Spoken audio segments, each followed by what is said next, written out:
বন্ধুরা, এগুলো হচ্ছে আমার 23-24 সেশনের ফুল গাছ চন্দ্রমল্লিকা। খুব অল্প সময়ে আমি এই এতগুলি ফুল ফুটাতে পেরেছি। 1 থেকে 1.5 মাসের মধ্যে আমি এই ফুলগুলি তৈরি করেছি। মোটামুটি 150 থেকে 200টি ফুল আমার এই গাছে ফেলেছি, কিন্তু এই গাছ থেকেই 1000 থেকে 1500 ফুল কী করে পাবো সেটি আমি এখন এই গাছগুলিকে সংরক্ষণ করে। আমি শুভ্র, আপনারা দেখছেন পিপুলস বোটানি। আমি আজকে আপনাদের এই শুকিয়ে যাওয়া চন্দ্রমল্লিকা ফুল গাছটিকে সংরক্ষণ কীভাবে করবেন সেটি দেখাবো। আমরা সাধারণত এই যে বাড়িতে আমরা চারা কিনে নিয়ে এসে, নার্সারি থেকে যখন চারা কিনে নিয়ে এসে আমরা প্রতিস্থাপন করি, তখন আমাদের অক্টোবর-নভেম্বর মাস নাগাদ আমরা সেই চারাগুলো পাই নার্সারিতে। কিন্তু সেই গাছ থেকে খুব বেশি ফুল পাওয়া যায় না। এই যে আমি সেরকমই নভেম্বর মাসে আমি এই গাছটি নিয়ে এসেছিলাম, নিয়ে এসেই আমি এই প্রতিস্থাপন করেছিলাম।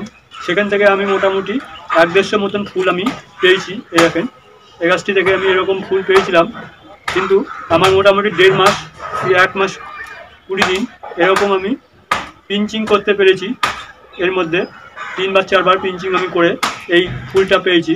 কিন্তু এই গাছটিকে যদি আপনারা সংরক্ষণ করে দিতে পারেন, রেখে দিতে পারেন, তাহলে পরের বছরে আপনাদের এই গাছটি যদি ঠিক টাইম মতন আপনারা এইখান থেকে আবার চারা তৈরি করে নিতে পারেন, তাহলে কিন্তু আপনারা এখান থেকে আপনার অনায়াসে 1000 থেকে 1500 এমনকি 2000 ফুলও আপনারা এখান থেকে ফোটাতে পারবেন।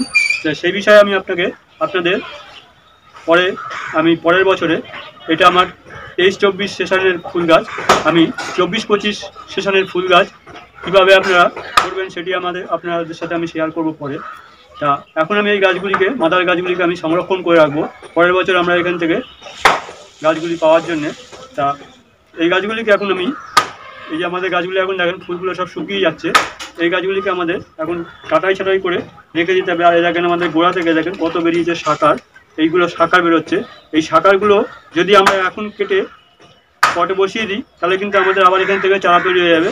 কিন্তু এখন যেহেতু ঠান্ডার ভাব এখনও আছে, ফেব্রুয়ারি মাস, সেই কারণে এখন যদি আমরা বসাই আবার ফুল চলে আসবে। তা আমরা সেটা করবো না। এখন আমরা এই গাছগুলিকে কাটাই ছাটাই করে রেখে দেবো একটি ছায়াযুক্ত জায়গায়। মোটামুটি এখন সূর্যের আলোটা কম আছে, এখন শীতের ভাব আছে, এখন রেখে দিলে অসুবিধা নেই রোদ্দুরে। কিন্তু যখন একটু গরমের ভাব পড়বে, তখন কিন্তু এই গাছগুলিকে আমাদের অন্য জায়গায়, যেখানে ছায়া থাকবে, সরাসরি সূর্যের আলো কম পড়বে এবং বৃষ্টির জল যাতে না পড়ে, সেরকম জায়গায় আমরা এই গাছগুলিকে রেখে দেবো। এই গাছগুলোকে আমি এখন কেটে নেব। তার জন্য আমি এই যে কাটারটা নিয়ে আমরা মোটামুটি গোড়া থেকে 1 বিঘত পরিমাণ রেখে আমরা এইখান থেকে এই গাছগুলির সব ডাল আমরা এভাবে কেটে দেবো।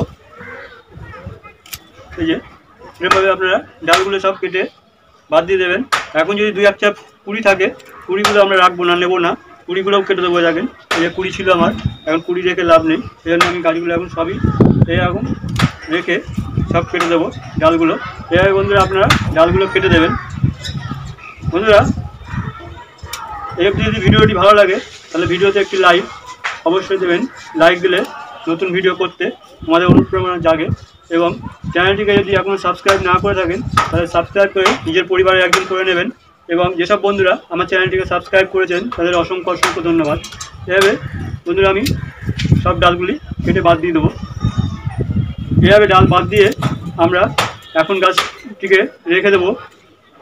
এই গাছটিকে আমরা আবার মোটামুটি এই গাছের যখন আমি কাটিং করা দেখাবো, তখন আপনাদের সাথে নিশ্চয়ই সেই ভিডিওগুলো দেবো। সেটি আমি করব মোটামুটি এপ্রিল মাসের লাস্টের দিকে, এপ্রিল-মে মাস নাগাদ আমরা এই নতুন করে আবার কাটিংগুলো করে নেব। এখান থেকে আমরা কাটিং করলে এপ্রিল মাস থেকে আমরা যদি এই গাছগুলিকে বসাই, তাহলে কিন্তু আমাদের মোটামুটি মে মাসের থেকে আমরা গাছগুলিকে চারা আমরা পেয়ে যাব। আমরা যদি নার্সারি থেকে কিনতে যাই, কিন্তু সেখানে তখন কিন্তু আমরা সেই সময় চারা পাবো না। তার জন্য আমরা এই গাছটিকে এখন আমরা সংরক্ষণ করছি। তাহলে আমরা এখান থেকে পরের বছরের জন্য অনেক ফুল আমরা এখান থেকে পাবো। সেভাবে পরিচর্যা আমি দেখাবো আমার এই 24-25 সেশনে। আমি আপনাদের সাথে চন্দ্রমল্লিকার সম্পর্কে বিস্তারিত আলোচনা করব। সেটি আপনারা ভিডিওগুলি দেখবেন, তাহলে আপনারা সেইভাবে গাছটি করলে আপনারাও সেখান থেকে 1 থেকে 2000 ফুল অনায়াসে ফোটাতে পারবেন। তাই যে আমি এই সব গাছগুলি কেটে নিলাম। এই গাছগুলি কিন্তু আপনারা যদি এই গাছের যখন ডালগুলো বেরোবে সেই গাছের ডাল থেকে কিন্তু যদি আপনারা চারা তৈরি করেন তাহলে কিন্তু খুব ভালো ফুল পাবেন না, সেক্ষেত্রে আপনারা ছোটো ছোটো ফুল হয়ে যাবে। এই যে শাখার থেকে যে ডালগুলো বেরোবে ব্রাঞ্চ থেকে, এই যে শাখার দেখেন, এই যে শাখারগুলো ভালো করে আপনারা দেখিয়ে দিই। এই দেখেন এই যে শাখারগুলো বেরিয়েছে, এই শাখারগুলো থেকে যদি আমরা ডাল সংগ্রহ করে কাটিং করি সেই শাখারের ফুল কিন্তু ভালো হবে, বড় সাইজ হবে।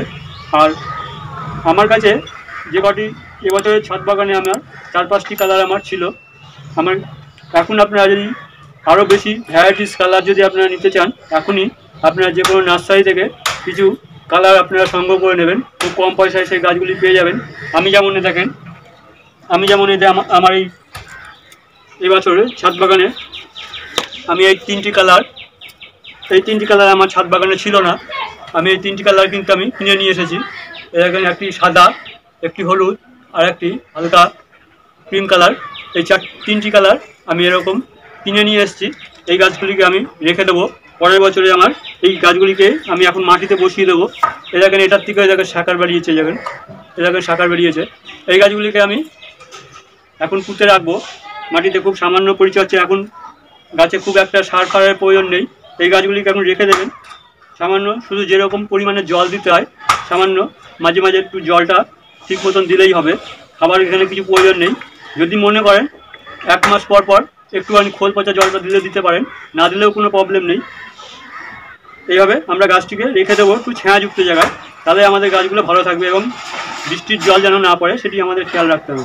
এবারে যে আমি যে গাছগুলিকে কাটলাম, এই যে ডালগুলিকে, এখানে আমি এই যে আমাদের যে কোনো ফাঙ্গাসাইডে, যে আমার সাব ফাঙ্গাসাইডটা ছিল সেই সাব ফাঙ্গাসাইডটা আমি গুলে নিয়েছি, নিয়ে আমি একটা তুলির সাহায্যে এটা লাগিয়ে সবগুলোর গোড়ায় মাথায় আমি একটু করে এগুলো লাগিয়ে দেবো, তাহলে আমাদের এখান থেকে ফাঙ্গাস লাগার ভয়টা থাকবে না। এভাবে আপনারা যেখান থেকে কাটবেন সেখানে একটু এই ফাঙ্গাসাইড যে কোনো ফাঙ্গাসাইড আপনারা একটু লাগিয়ে দেবেন, নাহলে চন্দ্রমল্লিকা গাছে অনেক সময় ফাঙ্গাস লেগে যেতে পারে।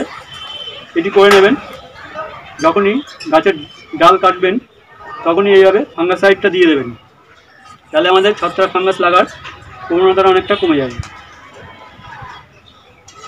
এভাবে বন্ধুরা আপনারা করে নেবেন, তাহলে আপনাদের পরের বছরের জন্য আর চন্দ্রমল্লিকা নিয়ে চিন্তা ভাবনা করতে হবে না। আপনারা এখান থেকে অনায়াসে অনেক ব্রাঞ্চ, অনেক গাছ এখান থেকে তৈরি করতে পারবেন। আমি পরের ভিডিওগুলো দেখাবো। তাহলে বন্ধুরা আজকে এই অবধি, আবার পরের ভিডিও দেখা হবে। নমস্কার।